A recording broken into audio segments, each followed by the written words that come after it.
Hello, I'm Dick Ungar, principal of Chanhassen High School.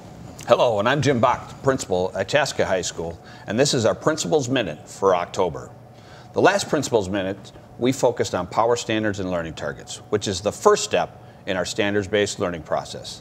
The next step is to develop how we are going to assess student learning and provide feedback on mastery of each standard.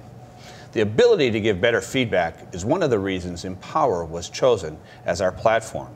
It has the ability to provide students and parents with specific feedback about their learning. First, let's talk about assessments and feedback. We know that tests and quizzes help us see how much we know.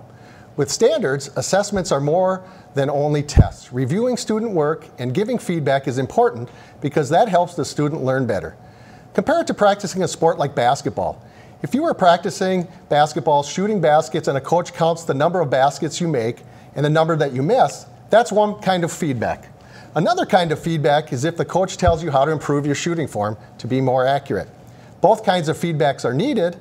As we help students learn academic standards, they need to hear more about their learning, more than just scores.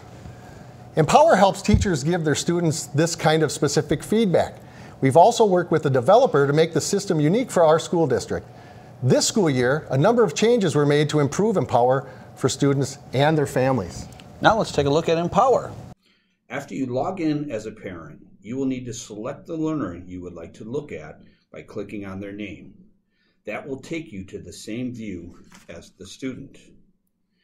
You will see each course with its own block that will contain the teacher name, the current course score, and the letter grade. There is also an indication of how many learning targets are scored at or above the meets level. At the right of the block is the class log, where you can find notifications for when teachers post announcements. Feedback is given on assignments or overall learning targets are scored. If there is a red number on the class log, that indicates the number of new notifications since the last time you have clicked on it. You may have noticed a red letter grade for math. This is an indication that there's more learning around at least one power standard in the course that will need in order for the student to earn credit for the course. In order to see what power standard is affected, you should click on the Progress Report button. Once in the Progress Report, you can click on the course with the red letter grade to see the power standards.